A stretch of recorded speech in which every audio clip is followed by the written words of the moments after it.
Much. If a summer vacation is in your future, we have some advice on how to stay safe and healthy when far from home. Whether you're traveling by car or plane, across town or across the country, there are some simple things you can do before you leave home that could make a big difference. Joining us now is Dr. Linda Yao with Foxhall Internists to take us through this. Thanks for coming in. Good to see you. Thanks for having me. Now, I've looked at the list. I have to admit, some of these things I do, some I haven't really thought about. I guess they're all important. What are some of the things that people forget to do? Overall, what should our attitude be when we're about to go out and make a trip? Well, I think it's important to be organized with anything. As far as when you're packing your luggage, you should also think about your health concerns and the things that might be really important to protect your health and have a good time when you're on vacation. One of the first things you say, and I would assume most people remember this, is when you take your medications with you, obviously. Right. But you say make sure you pack them in your carry-on. Yes, yeah. I think that's very important because we all, unfortunately, have had the experience of getting our luggage lost unexpectedly. And if you're there in a foreign country without your medications that you need on a daily basis, it might be a scramble to try to find your very important medication that helps your blood pressure or your cholesterol or things that keep you in good health.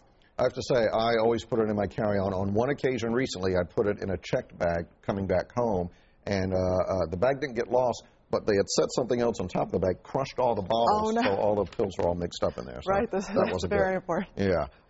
You say have a first aid kit, and there are certain items that everyone should have in their first aid kit. Yeah, I think it's very important to have antibacterial ointment for cuts, scrapes, bandages, you know, especially if you have kids. Absolutely, yeah. And over-the-counter medicines that you might not be able to get in a foreign country. Tylenol, Motrin, Pepto-Bismol is very important. Mm-hmm. Immunizations for kids, particularly if you're traveling overseas. Yes. This is a requirement, right, that you need to check this and make sure that's all. Yes, especially in certain countries. So I think it's very important to talk to your doctor at least a month before you're going to travel to be up to date with immunizations for certain areas, and children too. Okay. Now, you talk about checking with your insurance carrier about any restrictions and or benefits. Like what? Well, I think it's very important to know if you're going to travel internationally, if your health insurance will cover you when you're overseas. So I think it's important to call your insurance company and make sure before you go. Okay. And if some people, you know, want to know that if there's, you know, for instance, an unexpected thing like an accident, could you be medevaced out of the country?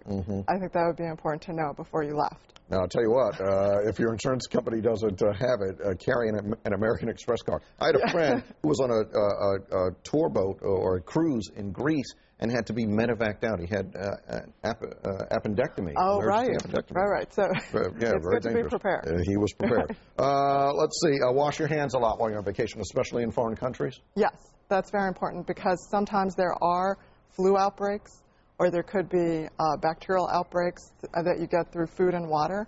So it's very important to wash your hands a lot.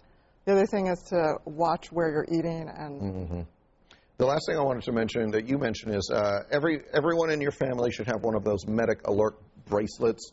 But does that, if you don't have any particular illness, do you need that, or should everyone have one? Well, I think it's actually much more important if you have a severe allergy, for instance, to peanuts, which is very common these days, or to certain types of foods. I think it's very important to have that so that if something happens to you, people know how to respond in a better way. Okay. All right. Very good. Lots of tips there.